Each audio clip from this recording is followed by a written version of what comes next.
haute hiérarchie, c'est-à-dire son Excellence, Monsieur le Président de la République, Félix Antoine Tshisekedi, commandant suprême des forces armées et de la police nationale, avec son gouvernement, ils ont bien voulu procéder à la réforme de la police, puisqu'il y a beaucoup de choses à recadrer. Le gouvernement central, notre gouvernement central, par le biais de notre ministre de l'Intérieur, a décidé et l'a fait, il a décidé de procéder à la réforme de la police. La réforme de la police, ce n'est pas autre chose. Ce n'est que la refondation, comme vous savez, la refondation de la police. Nous devons refonder notre police. Cette réforme se repose sur 4 axes, à savoir, d'emblée je vous l'ai dit, sur 4 axes. Un, c'est la formation. Bon, la formation, cela veut dire que tout policier, celui qu'on appelle policier, doit être formé.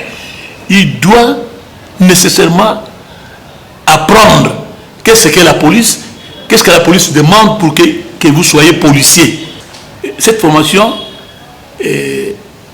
sera faite par des écoles, les centres d'instruction que le gouvernement central a commencé à rétablir, s'il faut dire, à rétablir. Nous avons beaucoup de centres de formation, beaucoup d'écoles que le gouvernement central a bien construit ici, vers Malukulaba, pour les officiers de la police. Le deuxième axe, c'est les équipements ici de la police. La police, normalement, pour être une police moderne, doit être dotée de la mobilité, matériel, tout ça. Donc, le bureau informatisé, tout ça. Nous devons maintenant nous mettre sur le plan international au même plan. C'est-à-dire que nous devons avoir une police moderne. D'emblée, il n'y a pas longtemps que vous avez vu, et le gouvernement central a commencé à nous doter de véhicules. Vous verrez que partout dans toutes les provinces, là, la police a des véhicules. Et il continue toujours.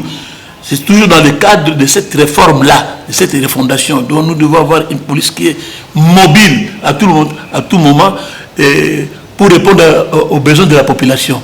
Moins de problèmes, moins d'incidents, moins de quoi, la police est présente là-bas. C'est ce que nous voulons. Troisièmement, les infrastructures. Il s'agit d'avoir un beau cadre de travail. Et quatrième point, c'est la prise en charge des policiers. Normalement, ça se faisait, mais pas vraiment dans une grande échelle, s'il faut dire. La prise en charge des policiers, c'est-à-dire que la police de l'État congolais, s'il faut dire, doit prendre en charge un policier en tenant compte du service qu'il rend à la nation.